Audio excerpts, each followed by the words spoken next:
ابراہیم خلیل اللہ نے فرمایا یہ بھی ہمارا خدا نہیں ہو سکتا۔ اللہ اکبر، سنتے چلو داستان حضرت ابراہیم خلیل اللہ۔ حضرت ابراہیم خلیل اللہ فرماتے ہیں یہ ستارہ بھی ہمارا خدا نہیں ہے، یہ چاند بھی ہمارا خدا نہیں ہے، یہ سورج بھی ہمارا خدا نہیں ہے۔ پلٹ کر کے آ جاؤ اس وحدہ لا شریک کی طرف، وہ ایک ہے جس نے کائنات کو پیدا کیا ہے، اسی کی عبادت کرو۔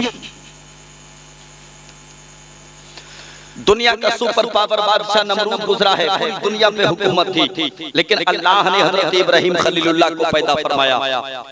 مورخین لکھتے ہیں حضرت ابراہیم خلیل اللہ پیدا ہوئے، آپ جنگل میں رہے۔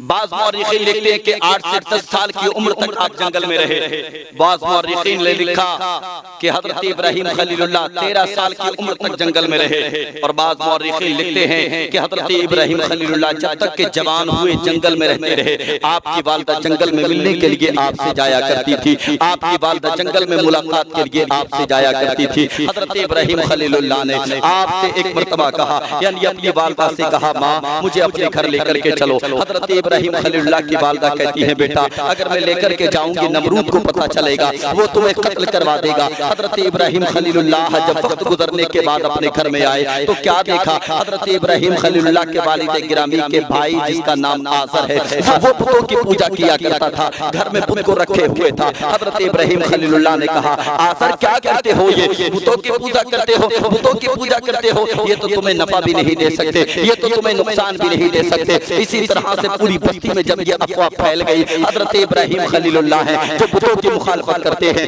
ہمارے بتوں کی مخالفت کرتے ہیں، ہمارے خداؤں کو جھوٹا کہتے ہیں۔ اللہ اکبر، ایک دن بہت سارے لوگوں کی بھیڑ نے حضرت ابراہیم خلیل اللہ کو گھیر لیا۔ حضرت ابراہیم خلیل اللہ نے ان تمام تر مجمع والوں سے مخاطب ہونے کے بعد فرمایا تھا بتاؤ میرا خدا کون ہے؟ یہاں کچھ لوگ اور طرف چلے جاتے ہیں، ذہنیت کو کسی اور طرف مبذول کر لیتے ہیں کہ بتاؤ حضرت ابراہیم خلیل اللہ کو پتہ نہیں تھا کہ ان کا خدا کون ہے۔ نہ میرے بھائی، یہاں مقصد یہ نہیں ہے کہ ان کو معلوم نہیں تھا کہ ان کا خدا کون ہے، اس لیے کہ وہ تو اللہ کے پیغمبر تھے، وہ تو اللہ کے خلیل تھے، وہ جانتے تھے میرا رب کون ہے۔ یہ مجمع کو ایک ذہن دینا مقصد حضرت ابراہیم خلیل اللہ نے فرمایا بتاؤ میرا خدا کون ہے۔